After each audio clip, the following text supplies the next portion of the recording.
में हमारा कन्हैया मुझे तेरा सहारा। कोई ना जग में हमारा कन्हैया मुझे तेरा सहारा। कोई ना जग में हमारा कन्हैया मुझे तेरा सहारा। कोई ना जग में हमारा कन्हैया मुझे तेरा सहारा। हो तेरा सहारा मुझे तेरा सहारा। तेरा सहारा मुझे तेरा सहारा। तेरा सहारा मुझे तेरा सहारा। तेरा सहारा मुझे तेरा सहारा। कोई ना जग में हमारा कन्हैया मुझे तेरा सहारा। कोई ना जग में हमारा कन्हैया मुझे तेरा सहारा। हो तुम हो पतित पावन दुख हारी। तुम हो पतित पावन दुख हारी। हो तुम हो पतित पावन दुख हारी। तुम हो पतित पावन दुख हारी। जीवन में मेरे दुख भारी। जीवन में मेरे दुख भारी।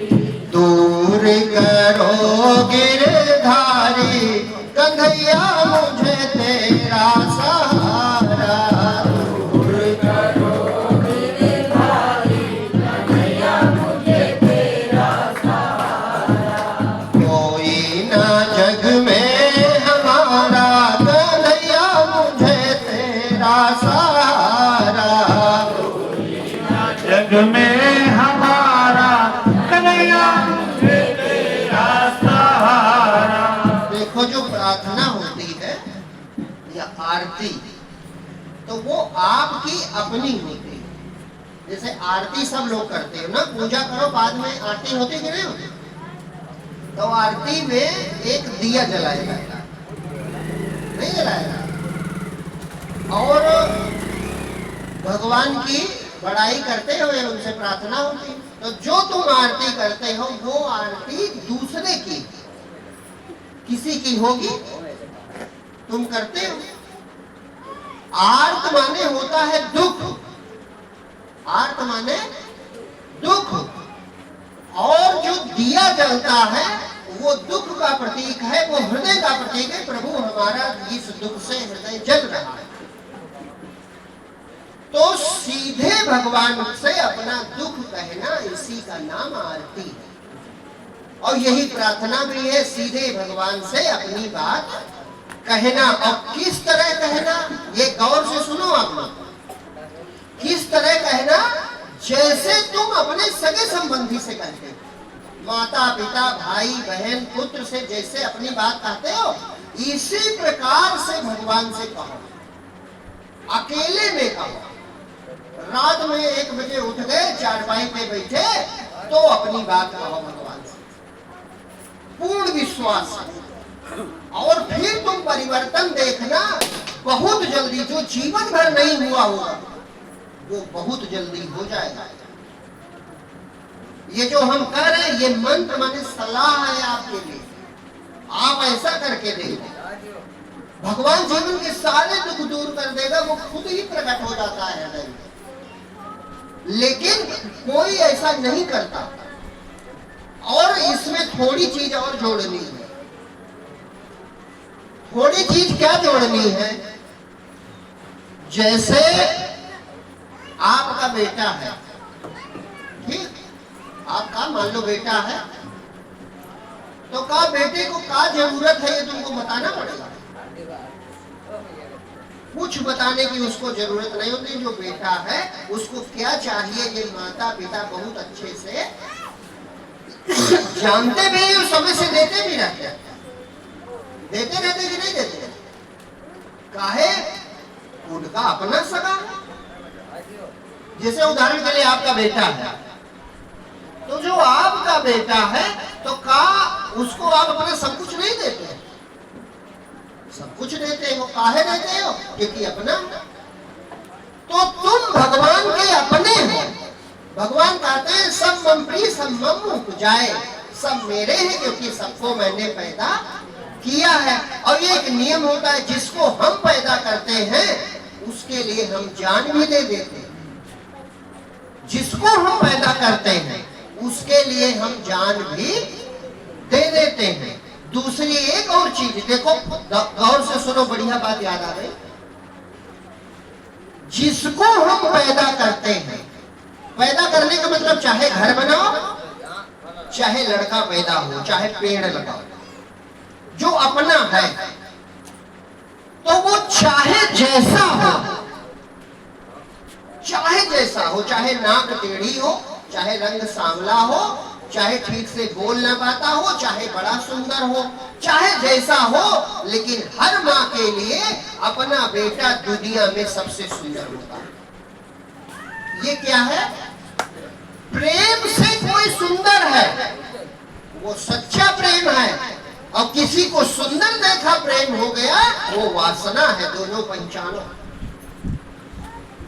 किसी को सुंदर देखा और प्रेम हो गया, वो सिर्फ वासना है। क्यों? जिस दिन उसकी सुंदरता मिट जाएगी तुमको घृणा हो जाएगी। लेकिन क्यों प्रेम इतना है कि कोई सुंदर है, ये प्रेम है। तो जो आपका बेटा है वो इसलिए नहीं तुम प्रेम करते कि बड़ा सुंदर है, वो अपना बेटा है इसलिए प्यारा है, और प्यारा है इसलिए वो दुनिया में सबसे सुंदर लगता है। हर माँ के लिए उसका बेटा क्या होता है? हाँ, राज दुलारा। एक शब्द है राज दुलारा। जैसे राजा का बेटा, तो माँ के लिए वो अपनी माँ, हर माँ अपने बेटे को क्या कहती है? राजा बेटा। चाहे बेचारी गरीब हो, खेत में काम करती हो, खेत में काम करके आवे, और गरीब बहुत है, कपड़ा पहनने का नहीं, लेकिन वो भी अपने बेटे को जब गोद लेती है तो कहती है राजा बेटा। क्यों? क्योंकि प्रेम के कारण दुनिया में वो सबसे प्यारा है, वो सबसे सुंदर है। वो कहती है मेरा बेटा राजा बेटा। वो जानती है कि ठीक से नहीं बोल पाता, वो जानती है कि दुनिया में सबसे सुंदर नहीं है, इसका रंग सांवला है। वो जानती है कि इसकी लंबाई भी थोड़ा कम है, वो जानती है ज्यादा बुद्धिमान नहीं है, लेकिन वो सब सुधारने का प्रयास करेगी। लेकिन साथ में एक चीज जरूर कहेगी कि राजा बेटा, माने वो सबसे सुंदर है और सबसे प्यारा है। ये प्रेम की पहचान है। और कोई सुंदर लगा तुमको, 2 मिनट में प्रेम हो गया, और दूसरे दिन उसको कोई रोग हो गया, सफेद दाग हो गया, तो तुम देखोगे भी। शादी तो तय हो जाए सुंदरता में, और उसके बाद चेहरे पर भगवान न करे किसी के कुछ हो जाए तो शादी टूट जाएगी, ये पक्का मान लो। तो वो प्रेम नहीं, वो वासना है। प्रेम ये होता है कि जो अपना है, जैसे अपने पिता से प्रेम है, तो पिता चाहे बीमार हो, चाहे कोई रोग हो जाए, चाहे बहुत स्वस्थ हो, पिता से प्रेम बना है। अपनी माँ से प्रेम बना है, बेटे से प्रेम बना है, ये प्रेम टूटते हैं। ये थोड़े है कि आज सुंदर है तो प्रेम में, कल सुंदर हो गए प्रेम खत्म हो गया। वो तो वासना हुई, प्रेम कहाँ हुआ? तो प्रेम किसमें है ये समझो, प्रेम है अपने में। अब ये अपने माने हुए हैं। आज वैसे बातचीत भाई बहुत कर रहे हो हम, कई बार यहाँ कहने तो बड़े धैर्य से आप लोग सुनते हैं, बातचीत थोड़ी देर ना करो। प्रेम अपने में होता है, और सबसे सगा अपना कोई है तो परमात्मा है। ये संबंधी शरीर के छूट जाएंगे, लेकिन नए जन्म में जाओगे परमात्मा वहां भी साथ आएगा, वहां भी तुम्हारा साथ निभाएगा। इसलिए पूरा भरोसा करके उससे प्रेम करके देखो। वो जिस तरह हर माता, हर पिता अपने बेटे को सब सुख देना चाहता है, इसी तरह जगत पिता, जगत माता अपनी संतान को सुखी देखना चाहती है। इसीलिए तो उसने धरती, आकाश, पशु पक्षी, तरह तरह की दुनिया बनाई। किसके? अपने बेटों के लिए बनाई। हम सब उसकी संतान है, हमारे लिए बनाई कि हमारा बेटा मौज करे, हमारा बेटा सुखी रहे। लेकिन अगर अपना सगा है, जैसे एक उदाहरण और बता दूं, मान लो 10 लड़के खेल रहे हैं, यहां आई तुम प्रसाद चढ़ाने लड्डू लेकर और 10 लड़के खेल रहे हैं, तो लड्डू बांटोगे तो सबको देगी कि केवल अपने बेटे को? सबको दोगी। क्यों? क्योंकि कहोगे भाई प्रसाद है, सबको बांट दो। लेकिन मान लो 10 लड़के कहीं खेल रहे हैं और वो गलती कर रहे हैं, अब बहुत गलती कर रहे हैं, और मारना गुस्सा आया तो अपने को मारोगे कि बाकी 9 को मारोगे? तब चपत जब थप्पड़ लगेगा तो केवल अपने बेटे को लगेगा। यानी लड्डू सबको मिलेगा लेकिन थप्पड़ सिर्फ अपने बेटे को लगेगा। इसी प्रकार से तुम ये भाव रखा करो कि जब जीवन में दुख का थप्पड़ लगा है तो जरूर कोई हमने गलती की होगी, इसीलिए भगवान ने थप्पड़ मारा हमको सुधारने के लिए। भाई थप्पड़ माता पिता मारते हैं कि नहीं मारते? तो कब उनको मार डालना चाहते? बेटे को मार डालना नहीं चाहते, बल्कि बेटे को सुधारना चाहते हैं। इसीलिए बेटे को भगवान माता पिता थप्पड़ मारते हैं। इसी प्रकार अगर हमारे जीवन में दुख पड़े, समस्या पड़े, कष्ट पड़े, तो पक्का जान जाओ तुमने कुछ गलत किया होगा। तो भगवान थप्पड़ मार के तुमको सुधारना चाहते हैं। वो गलती दोबारा न करो ताकि तुम्हारी उन्नत हो जाए। और दूसरी बात हमने अभी जो बात कही है कि भगवान को जब अपना मानोगे तो वो तो अपना पहले से मान रहे हैं, तो वो तुम्हारे सब दुख मिटा देंगे, सब पीड़ा मिटा देंगे। केवल विश्वास करो परमात्मा पे, वो हृदय में विद्यमान है। और जिस रूप को तुम पूजती हो वो रूप उसी का है। चाहे कृष्ण को मानती हो, चाहे दुर्गा जी को मानती हो, चाहे राम भगवान को मानते हो, चाहे शंकर जी को मानते हो, जिस रूप की पूजा कर रहे हो करती रहो, पूजा ना बंद करो। लेकिन उसी रूप में ये देखो कि भगवान वो बाहर का रूप है उनका, लेकिन वो हमारे हृदय में बैठे विद्यमान है और हमारी सुन रहे हैं। तो प्रार्थना भगवान बहुत जल्दी सुनेगा और तुम्हारा काम बना देगा। दुनिया की इच्छा भी भगवान पूरी कर देते। गीता में भगवान कहते हैं आर्त भी मेरा भक्त है और अर्थार्थी भी मेरा भक्त है। माने जो रुपया चाहता है वो भी मेरा ही भक्त है, लेकिन मुझसे चाहे, फिर दुनिया से न चाहे। और जो दुख मिटाना चाहता है वो भी मेरा भक्त है, लेकिन वो ज्यादा बड़ा भक्त है, वो ज्यादा ऊंचा भक्त है जो केवल मुझको पाना चाहता है। अब ये और ऊंची बात है। अब हमने क्या कहा था, अभी काहे ये बात कह रहे हैं कि बेटा बतावे या ना बतावे, माँ तो जानते हैं उसको क्या चाहिए। इसी तरह तुम बताओ चाहे ना बताओ, भगवान तो जानते हैं तुमको क्या चाहिए। क्या तुम जन्म से पहले जानते थे हमारे माता पिता कौन होंगे? तो क्या तुमने मांगा था भगवान उस घर में जन्म दे दो? तो तुमसे ज्यादा कोई जानता था। उसने तुम्हारे जन्म से पहले तुम्हारे माता पिता पैदा कर दिए और उनके जन्म से पहले उनके माता पिता पैदा कर दिए और सबके जन्म से पहले धरती, आकाश, हवा, पानी, अनाज बना दिया। तो वो तुमसे ज्यादा जानता है। तुम लोग जानते नहीं होंगे कि हमारा पति कौन होगा, या आप लोग जानते रहे होंगे कि हमारी पत्नी कौन होगी। उसने पहले जन्म दिया था। क्या तुम लोग जानते थे हमारा बेटा कौन होगा या हमारी बिटिया कौन होगी? वो पहले जानता है कि नहीं जानता? तो जब वो सब जानता है तो हम जो सिखा रहे हैं वो बात मानो, उससे बताना बंद कर दो, केवल प्रेम करना शुरू कर दो, केवल प्रेम करना शुरू कर दो। केवल ये कहो कि हे नाथ तुम हमारे हृदय में बैठे हो, तुम सब जानते हो प्रभु, और हम अज्ञानी मूढ़ हैं, हमने गुरु से सुना है तुम हृदय में बैठे हो, हम तुमको देखते नहीं।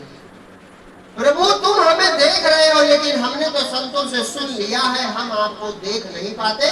तो प्रभु ऐसी आंख दो कि हम भी आपको देख सकें। प्रभु ऐसी कृपा करो हम आपको जान सकें। प्रभु हम नहीं जानते हमें क्या चाहिए, बस इतना करना हमारे ऊपर दया बनाए रखना। प्रभु हमें नहीं मालूम हमको क्या चाहिए, बस इतना करना कि हमारे ऊपर से अपनी कृपा न हटाना। अगर ऐसा करने लगोगे तो भगवान कहते हैं कि जो आकर मुझसे मांगता है वो भी भक्त जरूर है, लेकिन जो मुझको पुकारता है, मुझको भजता है, मेरा चिंतन करता है, लेकिन मांगता कुछ नहीं है, मांगता कुछ नहीं है, तो कहते हैं ऐसा भक्त मेरे दिल में उसी तरह बसा रहता है जैसे माता के हृदय में 1 साल का बेटा बसा है। वो घर के सब काम करती है, सब काम करते हुए भी उसकी वृत्ति अपने बच्चे पे रहती है कि कहीं कुछ हुआ तो नहीं, और कुछ कर रही हो, लेकिन अगर बेटा रोने लगा तो सब काम छोड़ देगी, सबसे पहला काम करेगी अपने बेटे की देखभाल करेगी।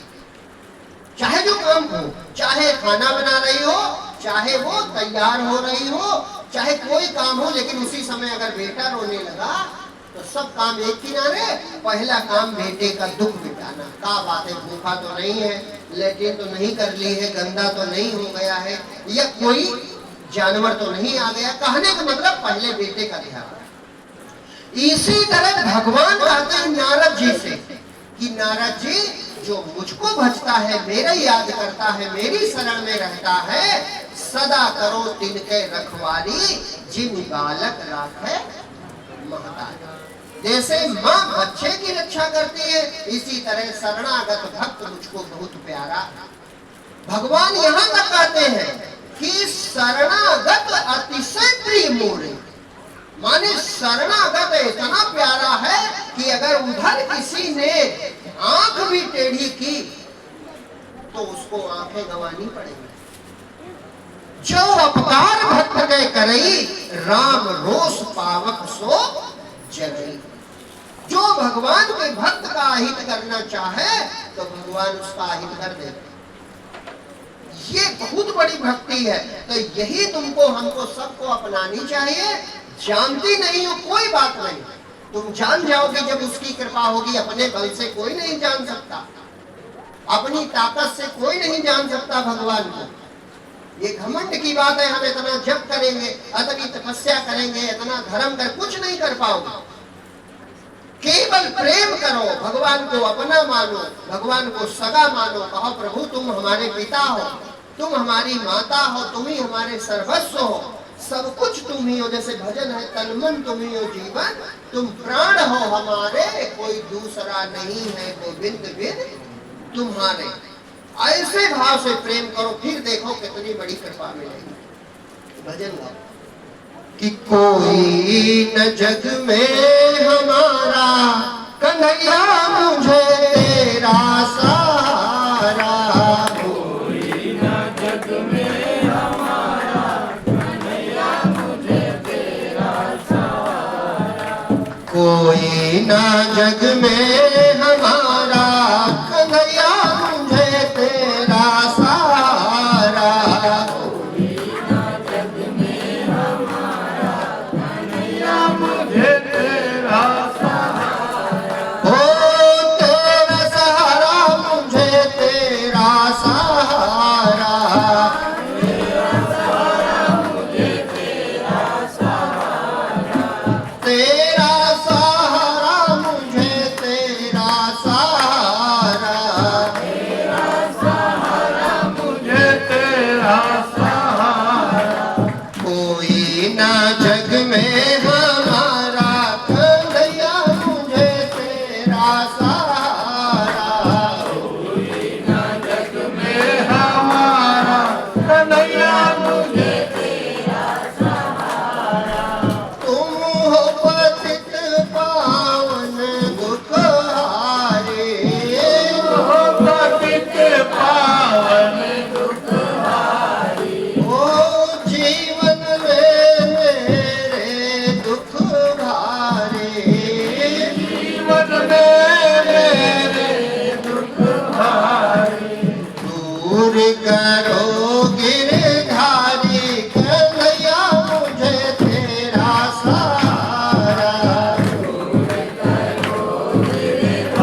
ना जग में हमारा, कन्हैया मुझे तेरा सहारा। कोई ना जग में हमारा, कन्हैया मुझे तेरा सहारा। ओ गड़ी का गीत अजामिल तारे, गड़ी का वीर अजामिल तारे। ओ द्रुपद सुता प्रहलाद उबारे, मधुसूदा प्रहलाद तुम्हारे। मैं भी खड़ा तेरे द्वारे, कन्हैया मुझे तेरा सहारा।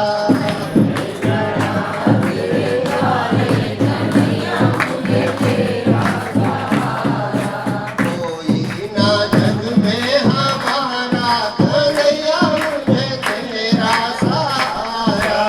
कोई ना जग में हमारा, कन्हैया मुझे तेरा ओ योगी आया द्वार तुम्हारे, योगी आया भारत हमारे।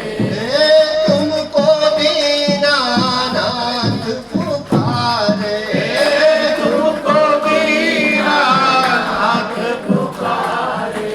दोनों हाथ पसारे, कन्हैया मुझे तेरा सहारा। दोनों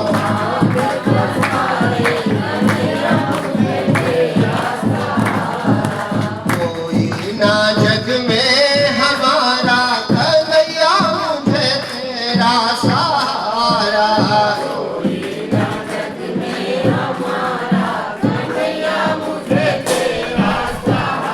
ओ तेरा सहारा मुझे तेरा सहारा। तेरा सहारा मुझे तेरा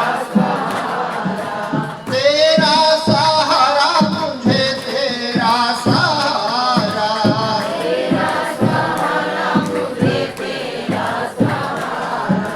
कोई ना जग में हमारा, कन्हैया मुझे तेरा सहारा।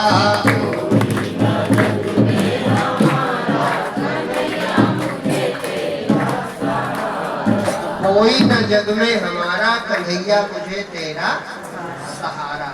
ये सुनने में आपको चाहे जैसा लगता हो, लेकिन यही सत्य है। क्यों?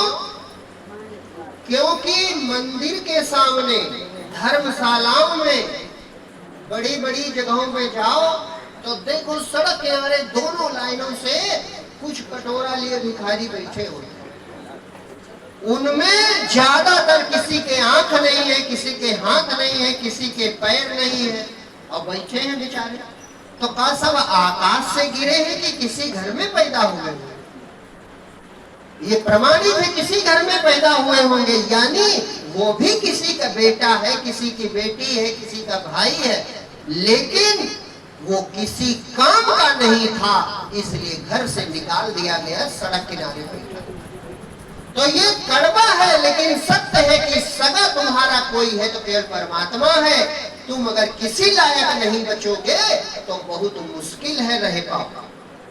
बहुत संस्कारवान परिवार होगा तो कोई कहेगा, होना चाहिए कि भले इसके दोनों आंखें नहीं है, लेकिन मेरा भाई है, मैं जीवन भर खिलाऊंगा। कहना चाहिए कि नहीं कहना चाहिए? भले इसके पैर हाथ नहीं है, लेकिन हमारा सगा भाई है, मैं पूरी जिंदगी इसको भोजन कराऊंगा, कपड़े दूंगा, मैं बाद में खाऊंगा, इसको पहले खिलाऊंगा। तो एक को भिखारी कहीं बाहर हो सकते हैं। इससे पता चलता है कि तुम कितनी बड़ी मानवता रखते हो।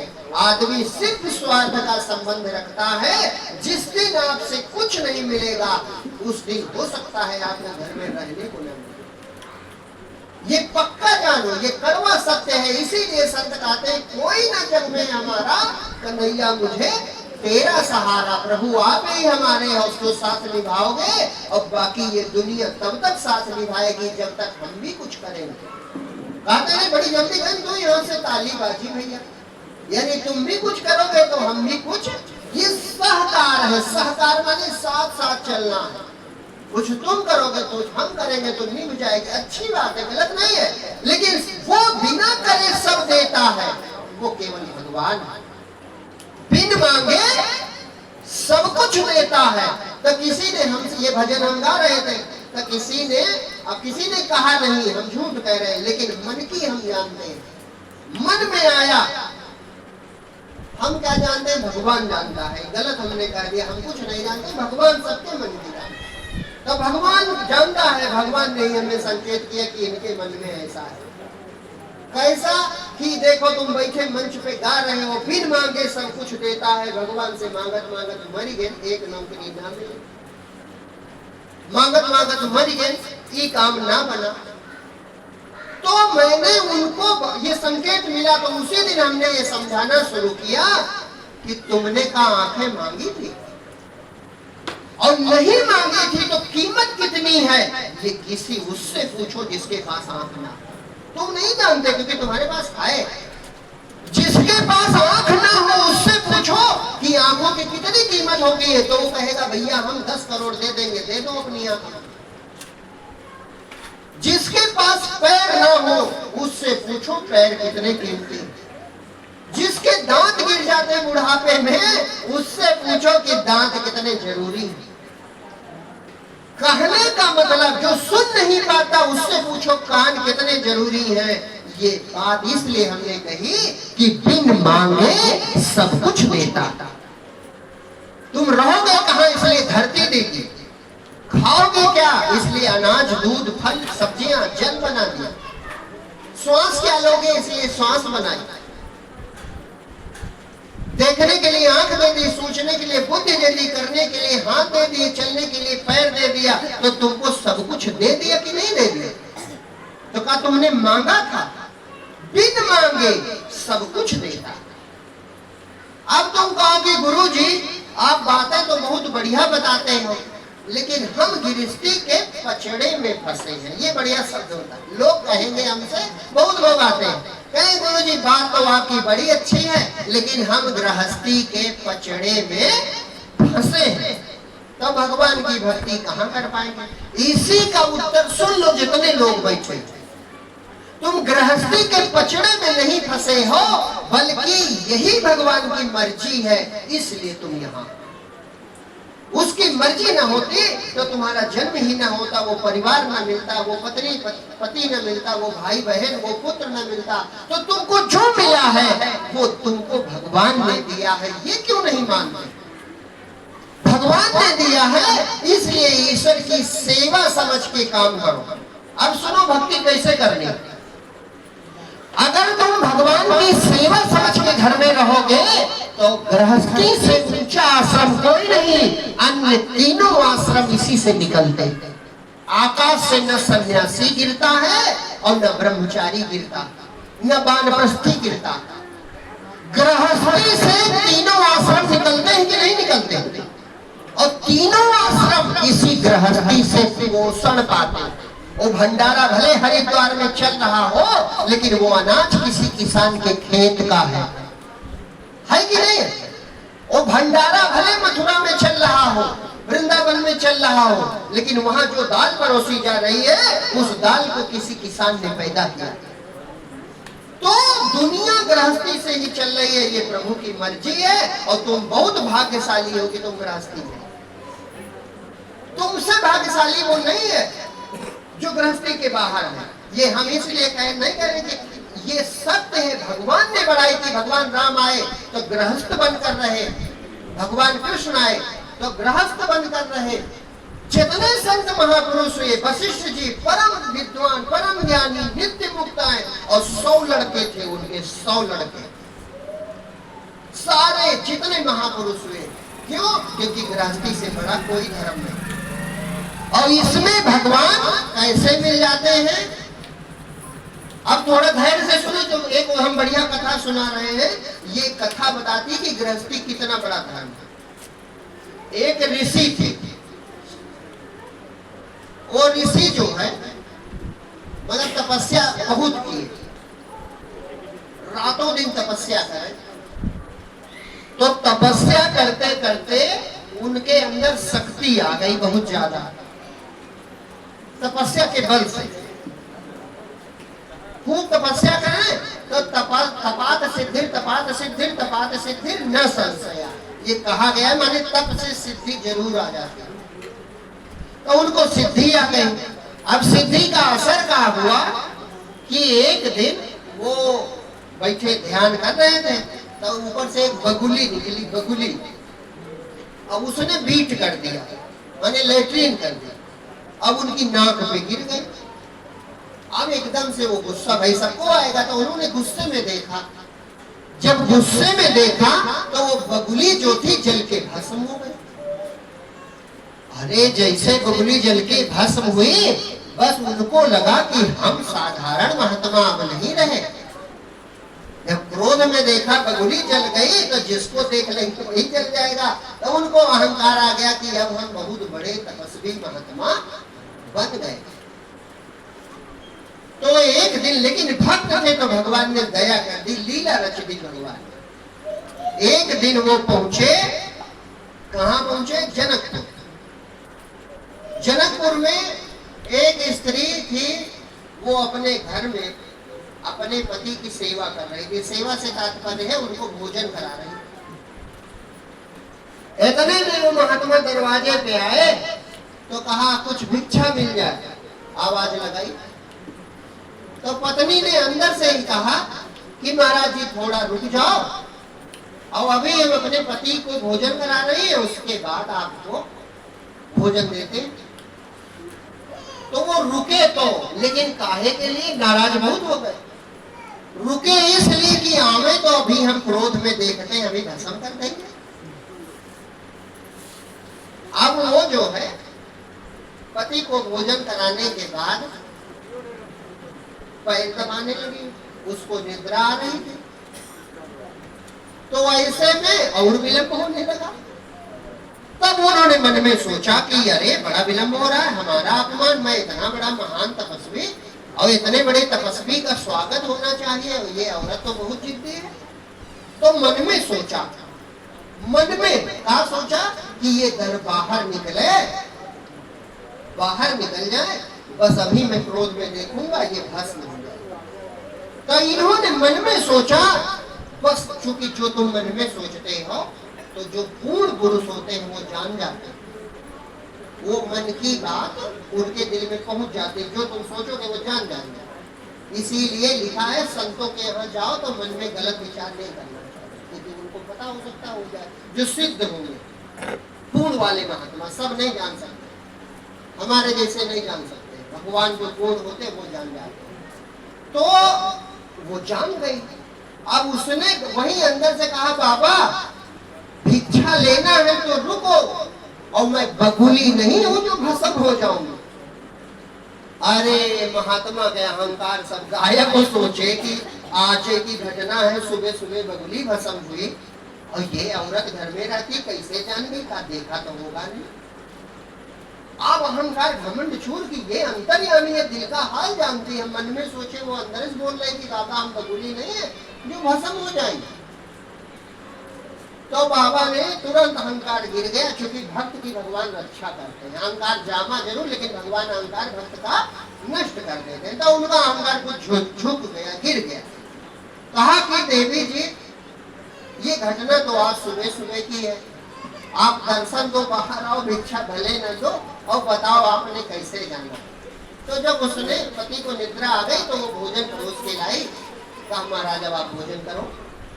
तो कहा भोजन हम बाद में करेंगे, पहले आप ये बताओ कि मैंने 12 वर्ष तपस्या की है एक स्थान पे बैठ के, तब ये सिद्धि मिली, और तुमको कैसे पता चल गया कि हमने सुबह बगुली भस्म की? तो उन्होंने कहा कि ये अगर जानना है तो एक वो कसाई, माने कसाई कहो या मांस बेचने वाला, उस समय तो ये शब्द नहीं रहा होगा, बधिक, एक बधिक बाजार में मांस बेच रहा हो, उसके पास जाओगे तो वो बता देगा। तो उन्होंने भोजन किया और उसके बाद उसके पास गए। वो भी वहीं रहता था जनकपुर में ही, विजयनगर में। मिथिला में सब ज्ञानी विज्ञानी थे। तो वहां मिथिला के बाजार में पहुंचे तो सबसे किनारे उसकी दुकान थी। तो जैसे देखा कहा, आओ महात्मा जी, तुमको माता जी ने भेजा है, फला वहां से आ रहे गांव से। तो और महात्मा चकित हुए कि ये सब कैसे एक दूसरे की बातें जान जाते हैं। वो बेचारा साधारण इंसान था, दुकान उसके घर का धंधा था, तो दुकान पे बैठता था। तो पूरा दिन वो दुकान पे बैठा रहा। जब शाम हो गई तो कहा, भैया ये बताओ, तुम भी जानते हो? उन्होंने कहा, तुम जानते हो? तो ये रहस्य कैसा है कि तुम लोग अंतर्यामी हो? हम तपस्या करके केवल बबुली भस्म ही जानते हैं।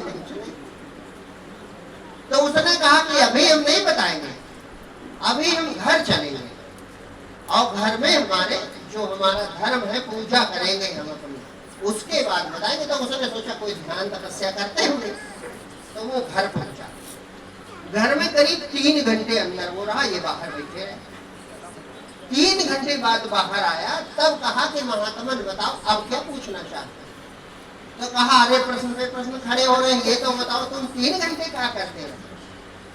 तो उसने कहा कि मेरे माता पिता दोनों अंधे हैं और मैं ही दिन भर बाजार में बेच के जो धन पाता हूँ उससे अनाज लाता हूँ, उसके बाद भोजन बनाता हूँ, उनको खिलाता हूँ, सुबह उनको स्नान करवाता हूँ, भोजन कराता हूँ, तब दुकान पे जाता हूँ। तो मेरे लिए मेरे माता पिता ही भगवान है और उन्हीं की सेवा करने से मुझको ये शक्ति प्राप्त है कि मुझे पूर्ण बोध है और मेरे हृदय में परमात्मा प्रकट। और जिनके घर तुम गए थे भिक्षा लेने, उनका भी एक ही धर्म है, वो केवल पति को परमात्मा मानते हैं, केवल उसी बल से उनको भी परमात्मा प्राप्त है। तो वो चकित रह गए इस घटना से। अब इसमें कथा क्या छुपी है? जो संत ने कथा बनाई होगी तो ये क्या कहना चाहते हैं? ये कहना ये चाहते हैं कि तपस्या से भगवान नहीं मिलता। जो भगवान ने तुमको जो कहते हो गृहस्थी में फंसे हैं, उसको भगवान का आदेश मान करके तुम अपना कर्म निभाओ तो तुमको यही भगवान मिल जाएगा, घर में ही भगवान मिल जाएगा। तुम ये ना सोचो कि हम पति के लिए खाना बना रहे हैं, तुम ये सोचो कि भगवान ने मुझे ये सेवा दी है, इसलिए ये जो बच्चे हैं, ये जो मतलब इनके लिए पति, तुम्हारे लिए पत्नी, परस्पर ये भाव होना चाहिए। तुमको ये ना होना चाहिए कि हम इनके लिए कमाने जा रहे हैं, तुमको ये ना होना चाहिए कि हम इनके लिए खाना बना रहे हैं। दोनों का भाव ये होना चाहिए कि भगवान ही सब रूपों में है। अच्छा देखो, साधारण कर देते हो कि नीम में माता जी है, पीपल में भगवान है, चींटी में भगवान है, हाथी में भगवान है, गाय में भगवान है, तो क्या तुम में कोई और? सबसे पहले ये बताना चाहिए उस बेटे को कि भैया तुम्हारे अंदर भगवान है। तो जब सब में भगवान है तो जो तुम सेवा करती हो वो सेवा, या जो आप काम करते हो वो सेवा पूजा बन जाएगा, वो भक्ति बन गया। क्यों? क्योंकि तुमने उसको धर्म मान लिया कि ये हम गृहस्थी नहीं फंसे हैं, ये हमारा धर्म है। और जब पूजा करो, माने जब ये भाव रहेगा तो हृदय गंदा नहीं होगा। गंदा का मतलब कोई इच्छा नहीं बनेगी कुछ मिल जाए, बदले में एक भाव कि प्रभु आप खुश रहो, इसीलिए हम आपकी पूजा करते। दूसरी चीज, वो मूर्ति हमने बनाई है तो वो हो सकता है कम असर करे, लेकिन ये मूर्तियां भगवान ने बनाई है। देखो, मूर्ति में प्राण प्रतिष्ठा होती है तो इन मूर्तियों में भगवान ने प्राण डाल दिए हैं। इसलिए जब इनको खिलाओ पिलाओगे, इनकी सेवा करोगे, किसी भूखे को तुम भोजन कराते हो, तो जो उसकी प्रसन्नता का आशीर्वाद निकलता है वो तुम्हारा कल्याण कर देगा, वो तुम्हारा काम बना देगा। ये एकदम निश्चित जानो, इसे कोई काट नहीं सकता। किसी के घर का तो छोड़ो, कोई भूखा है, कोई गरीब है, कोई कमजोर है, और तुमने अगर उसको प्रसन्न किया, उसकी सेवा की, उसको भोजन करा दिया, तो समझो भगवान की पूजा कर ली, भगवान को भोजन करा दिया, तो भगवान प्रसन्न हो जाते हैं और बदले में फिर तुम्हारी सब इच्छाएं पूरी कर देंगे, सब इच्छाएं पूरी कर देंगे। ये हमारी भ्रांत धारणा है कि हम कहते हैं हम गृहस्थी में फंसे। अरे दुर्भाग्य है ये कहना, फंसे नहीं, नहीं हो, तुमको भगवान ने सेवा का अवसर दिया है, तुम सेवा करो, बदले में भगवान तुम्हारे हृदय में प्रकट होकर तुम्हारी सब कामना पूरी कर लेंगे, खुद मिल जाएंगे, तुम्हें मृत्यु से बचा लेंगे, तुम्हें अमर कर देंगे, तुम्हें अपने गले लगा के अपने में मिला के अपना रूप बना लेंगे, तुमको मुक्ति प्रदान कर देंगे। लेकिन तुम इसको पूजा समझो, धर्म समझो कि ये गृहस्थी नहीं है, ये सेवा का धर्म है, सेवा का स्थान है। हम अपना जो कार्य कर रहे हैं वो किसी पे एहसान नहीं कर रहे हैं, हम अपने प्रभु की सेवा कर रहे हैं। सामने वाला नाराज हो होने दो, वो अपना फल पाएगा। किसी को तुमने भोजन कराया, वो सोचे हमने बढ़िया बिल्लू बनाया, कोई बात नहीं, वो अपना फल पाएगा। भगवान तो देख रहा है कि इसने निर्मल भाव से भोजन कराया है, भगवान आपको फल देंगे, भगवान आपका कल्याण करेंगे, सुखी हो जाओ। जो अमीर होना चाहता हो वो केवल एक काम कर दे, ये सेवा का भाव कर दे, बहुत जल्दी भगवान अमीर बना दे। जो भगवान को पाना चाहता हो वो यही काम कर दे, सबकी सेवा करने लगे, भगवान उसको मिल जाएगा। जो कामना रखोगे वो भगवान समर्थ है, वो थोड़े कि एक विभाग है दूसरा विभाग नहीं, तुम जो चाहो वो दे देंगे, बशर्ते सेवा भाव से गृहस्थी में रहना शुरू कर। ये न सोचो कि हम गृहस्थी में फंसे हैं, दादा क्या करें, भजन का समय नहीं मिलता। भजन यही भजन है, समय से अपने परिजनों को जो हमारा कर्तव्य करके हम उनकी सेवा कर पाते हैं। अगर तुम किसान खेती कर रहे हो लेकिन खेती से परिवार का पालन हो रहा है तो तुम पूजा कर रहे हो, लेकिन बदले में कुछ न चाहो, केवल भगवान की प्रसन्नता चाहो, केवल ये सोचो कि इससे प्रभु खुश होंगे, तो सचमुच वो खुश हो जाएंगे और तुम्हारा सब काम बन जाएगा, सब काम बन जाएगा। बनता नहीं है इसलिए कि तुमको पहले ही मन में अरे अब इनके लिए ये हम मर जाए, अपने लिए कुछ नहीं कर पाते, अब हम इसको चढ़े फंसे, तो तुम खुद नहीं अपना काम बनाते, भाग्य बिगाड़ते, भाग्य बनाते नहीं हो, अपना भाग्य बिगाड़ लेते। सेवा से भाग्य बनता है। मंदिर में जाकर लड्डू खिलाना, खिलाओ मैं रोक नहीं रहा हूं, लेकिन उससे बड़ी सेवा है कि मंदिर के बाहर अगर कोई भूखा बैठा उसको लड्डू खिला दो तो भगवान ज्यादा खुश हो जाएगा। क्यों? वो अंदर वाली मूर्ति तुमने बनाई है, बाहर वाली मूर्ति उसने बनाई है। अंदर वाली मूर्ति तुमने बनाई है और जो बाहर बैठा भूखा वो मूर्ति भगवान ने कहा पता परीक्षा लेने आए हो, कहा पता भगवान ने परीक्षा लेने आए हो कि देखे ये पहचान पाएगा हमको। एक नाथ जी संत थे, महाराष्ट्र से रामेश्वर जा रहे थे, 2 गगरी में गंगा जल रखे शंकर जी को चढ़ाने। रामेश्वर पहुंचने से पहले एक रेगिस्तान पड़ा।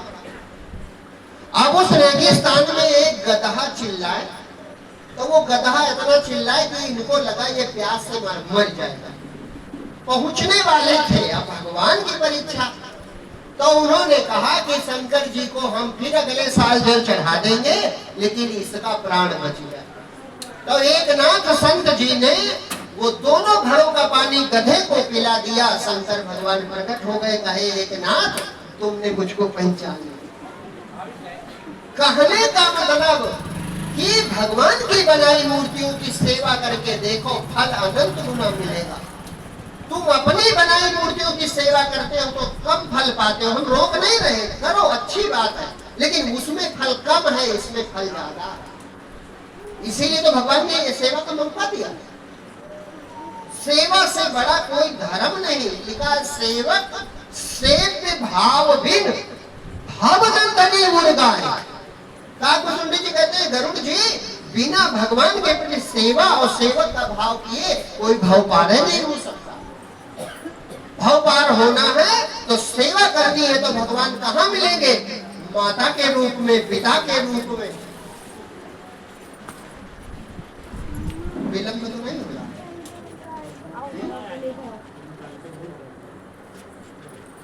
4 सीढ़ी बनी, थोड़ी देर ये सुन लो, फिर भजन देके बंद कर देंगे, फिर अपना ये करना वाला कार्यक्रम। ठीक,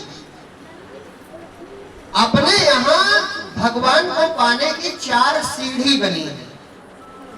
अच्छा, सीढ़ी का नियम है कि एक पहले पैर रखो तो दूसरे पहुंचोगे, दूसरे पे रखो तो तीसरे पे, तीसरे पे रख दो तो चौथे। तो अपने यहाँ सबसे पहली जो सीढ़ी है उसका नाम रख दिया गया धर्म। पहला डंडा भगवान की तरफ बढ़ो तो कहा है धर्म, दूसरा अर्थ, तीसरा काम और चौथा मोक्ष। धर्म अर्थ काम मोक्ष।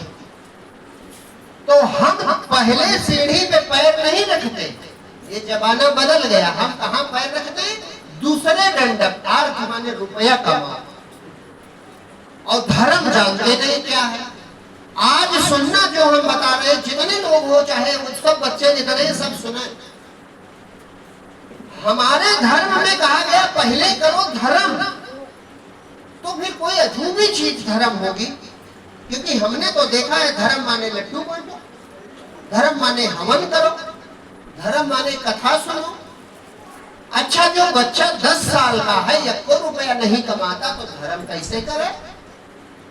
और यहाँ लिखा हुआ है कि पहले मनुष्य को अपने आरंभिक जीवन में धर्म करना चाहिए। जब धर्म करेगा तो धन अपने आप आएगा, और जब धन आएगा तो कामना अपने आप पूरी हो जाएगी, और जब कामनाएं पूर्ण हो गई तो अपने आप मुक्त हो जाएगा। तब पहले धर्म करना चाहिए। तो धर्म है क्या, ये गौर से सुनो। अब गौर से सुनना ये बात जो हम कह रहे हैं। आप लोग, हम लोगों का जीवन निकल गया। जो बच्चे नए हैं, जिनकी उम्र 20 साल, 15 साल, 10 साल है, उनको बहुत काम आएगी बात। पहले धर्म करो। अर्थ कुछ नहीं होता, रुपया कोई चीज नहीं है। क्यों? तुम देखते हो एक आदमी आया और उसने माइक लिया, 2 गाने गाए, कहा भैया 6 करोड़ ले गया। तो अगर रुपया बड़ी चीज होता तो वो 6 करोड़ ना लेगा। और एक के देखते हो कि दिन भर रिक्शा चलाता है, पेटो नहीं भरता।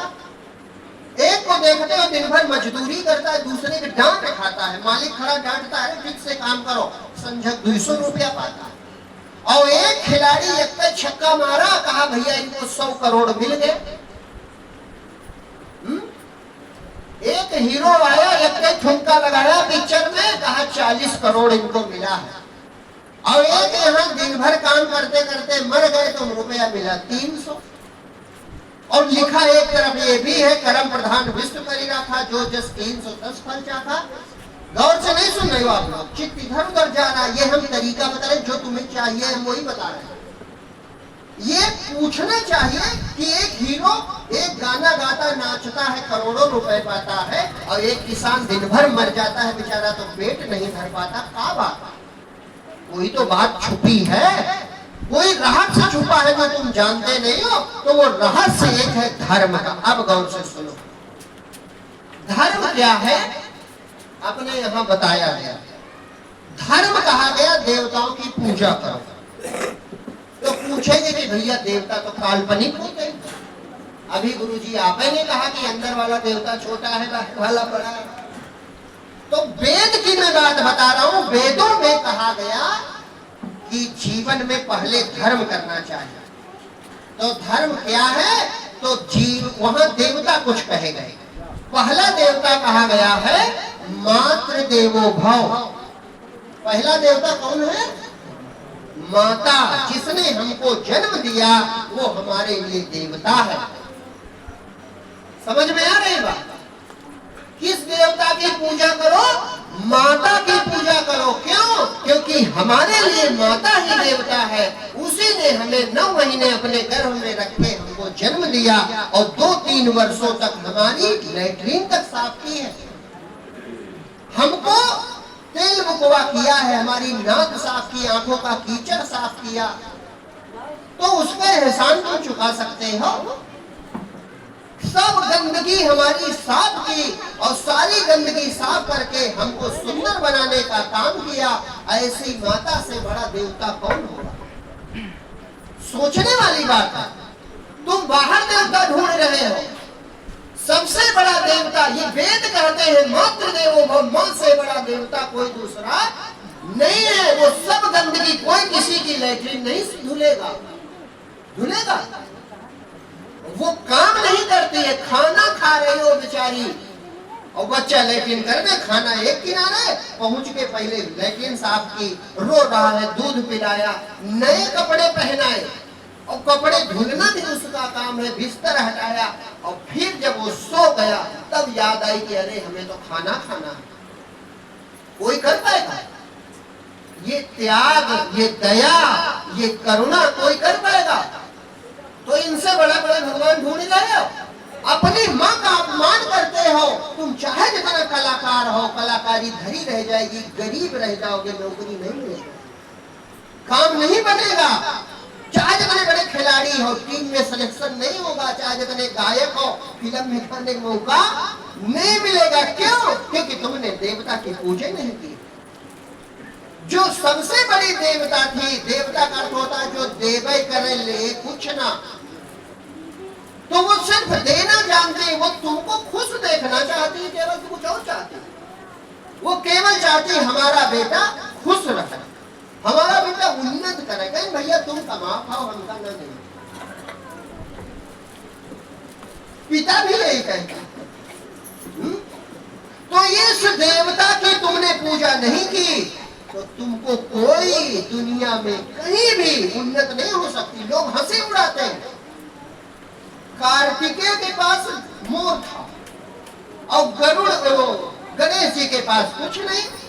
तो कहा जो तीनों लोगों का चक्कर काटे वो बड़ा देवता, वो उड़े मोर से। गणेश जी बेचारे रोआसे खड़े कि चूहा कहां जाएगा। कहा कोई नहीं, हमारे तीनों लोग हमारे महतारी बाप। देखो भाव तुम लोग समझते नहीं कथा का मतलब। गणेश ने कहा कि कुछ नहीं भैया को जाने दो, हमारे तीनों लोग हमारे महतारी बाप। और भगवान भोलेनाथ पार्वती मैया को चक्कर धीमे धीमे काट लिया। होगा प्रथम पूज्य, कोई काम होगा भैया श्री गणेश करो। कहा भैया कल से श्री गणेश हो रहा है, माने शुरुआत प्रथम पूजनीय हो गए। क्यों? क्योंकि उन्होंने इन्हीं दोनों देवताओं की पूजा कर ली। तो पहला देवता है माँ। तो बच्चा जो है अगर धर्म कमाना है, धर्म क्या करे? यज्ञ ना करे, दान ना करे, झंडा ना गाड़े, क्या करे? जो माँ का है वही करे। माँ का है मर जाओ तो मर जाओ। राजा मौर्यध्वज के पुत्र मौर्यध्वज पति पत्नी पूछते हैं कि बेटा ये आए हैं अतिथि, इनका शेर भूखा है, कह रहे हैं कि दूसरे जीव हत्या नहीं करेंगे। तो वो बेटा अद्भुत, उसने कहा अरे तीनों देव हमने सुने थे, माता देवता है, पिता देवता है, अतिथि देवता, और तीनों खुश हो जाए तो ये माटी का शरीर क्या करेंगे? पिताजी दे दो भोजन। हमारे देश की कथाओं का तुम अर्थ नहीं जानते। वो कितना धन्य बेटा है। वो कहता है कि माता तुम खुश हो जाओ, तुम्हारा धर्म बचे, और पिताजी खुश हो जाए, अतिथि का पेट भर जाए, तो ये माटी का शरीर क्या करेंगे? इसे तो मरने है, दे दो भोजन। शेर को खिला दिया। तो माँ कहे मर जाओ तो मर जाओ तुम। तो ये पक्का है कि विश्व की कोई ऐसी समस्या नहीं है कि तुम हल न करो। तीनों लोगों में विजयी हो जाएगा जो अपनी माँ की पूजा करेगा, जो माँ को पहले रखेगा, दुनिया को बाद में रखेगा, पहले अपने माँ के पैर छुएगा, पहले अपने माँ की बात मानेगा, उसके बाद दूसरे की बात मानेगा। वो तीनों लोगों की हर परीक्षा पास कर लेगा, हर परीक्षा पास कर लेगा। उसे कोई रोक नहीं सकता। वो जो चाहेगा वो कर लेगा। लेकिन आदमी धर्म जानते नहीं। दूसरा देवता है पितृदेवो भव, पिता भी देवता है, बेचारा गाली दो लेकिन पूरी जिंदगी की संपत्ति बेटे को दे देगा। तो दूसरा देवता पिता है, जो माता और पिता की बेटा बात मानेगा, वो जो कहेंगे करेगा, क्योंकि दोनों हित चाहते हैं का तो उनको मार डालेंगे। तो जो माता पिता की बात मानेगा वही धर्म कर रहा है। समझो बात को। वो धर्मात्मा हो गया लड़का। किसी ने 1000 यज्ञ किए होंगे, उसने करोड़ यज्ञ कर लिए, उसने करोड़ यज्ञ कर लिए, उसने सब धर्म कर लिया। किसने? जिसने अपने माता और पिता की बातें मानी। तीसरा देवता हमारे यहाँ कहा गया है आचार्य देवो भव, माने गुरु देवता होगा। माता की बात मानो, पिता की बात मानो, और फिर स्कूल पढ़ने गए तो गुरुजी जो कहे वो बात मानो। जो कहे वो करो, जो माँ कहे वो करो, जो पिताजी कहे वो करो, जो गुरुजी कहे वो करो। और चौथा देवता एक और है, अतिथि देवो भव, माने जो तुम्हारे समीप बड़ा बूढ़ा भूखा प्यासा आ जाए उसकी सेवा करो। बस हो गए धर्म, हो गया धर्म। 20-22 की उम्र तक जो लड़का ये धर्म कर लेगा तो दूसरी सीढ़ी अर्थ है अपने आप रुपया आएगा। भगवान रास्ता बना देते। वो गाता होगा तो दुनिया में सबसे अच्छा गाएगा, वो खेलता होगा तो दुनिया में सबसे अच्छा खेलेगा, वो जो करता होगा दुनिया में सबसे ऊपर चला जाएगा। क्यों? क्योंकि जिसके सिर पे माता का आशीर्वाद है, पिता का आशीर्वाद है, गुरु का आशीर्वाद है, बड़ों बूढ़ों का आशीर्वाद है, उसे कोई हरा नहीं सकता दुनिया में। ये याद रखो, उसे कोई नहीं हरा सकता। जिसके घर का बूढ़ा बाबा कहता है मेरा बेटा उन्नत करे, जिसके पर सिर पे माँ का हाथ है, पिता का हाथ है, वो हारेगा भला? अगर हम हार रहे हैं तो हमने धर्म नहीं किया। तो जो धर्म करेगा, अर्थ दूसरी सीढ़ी है, अपने आप आएगा संपत्ति। लिखा है जिम सरिता सागर में जाही, यद्यपि ताहि कामना नाही, तिम सुख संपत्ति बिना बोलाए, धर्मशील पर जात सुना। जो धर्म करता है, यानी जो ये हम बताए ये आचरण कर पाता है, तो अपने आप भगवान रास्ता बना देते हैं। तुमको सोचने की खुद ही अपने आप रास्ता बन जाएगा। और फिर भी तो धर्म करता रहे, अब और आगे की बात है, कामना न करे फिर भी धर्म करे तो उसे भगवान मिल जाते हैं। तो ये सीधा रास्ता है जो मैं बता रहा हूं। इन देवताओं की पूजा करो, इनकी बात मानो और इनके कहे अनुसार चलो और जीवन में सब सुख तुमको मिल जाएगा। और आजकल उल्टे हो रहा है, तुम बुढ़ाई को खा जाओ, चुप्पे बैठो, दुनिया आगे निकल के तुम इनके चक्कर में पड़ो। आदमी सबसे पहले माता पिता को अपमानित कर रहा है। आजकल देखो ना, सबसे पहले किसी को अपमान सहना पड़ता है तो उनको वो देख नहीं पता कितना बेचारा इनका दिल चोट खाता होगा। अब जब ये बूढ़े हो रहे हैं तो मैं इनको गाली देता हूँ या इनकी बात नहीं मानता हूँ, तब क्या इनके दिल पे बीतती हो? तब पाप कमा रहे हो कि नहीं कमा रहे? अब पाप का फल तुम्हें दुख मिलेगा, आज नहीं तो कल कोई बचा नहीं पाएगा। इसलिए जो माता पिता बड़े बूढ़े हमसे श्रेष्ठ हैं, हमारे गुरुजन हैं, आचार्य हैं, उनका सम्मान करो, उनकी सेवा करो, तो सब इच्छाएं तुम्हारी पूरी हो जाएगी। और सब में जो भगवान देखो तो भगवान ही मिल जाएगा। माता में भगवान देखो, पिता में भगवान देखो, बड़े भाई में भगवान देखो, बाबा दादा जो है सब में ईश्वर देखो, तो तुमको ईश्वर प्रकट होके दिखा देगा कि हम ही है भैया, चिंता न करना। गलती हम लोग करते हैं, हम धर्म जानते नहीं, हम बाहर दुनिया में धर्म करेंगे। जैसे चुटकुला कहते हैं कि वो अनाथालय में, वृद्धाश्रम में पिता माता को छोड़ने के बाद आदमी तीर्थ यात्रा करने जाता है। अरे तुम पाप कमा लिए, अब तीर्थ में क्या पाओगे? तो कुल मिलाकर ये धर्म है, ये जो करेगा तो भगवान उसका सब काम बना देगा। बोले सच्चिदानंद भगवान की।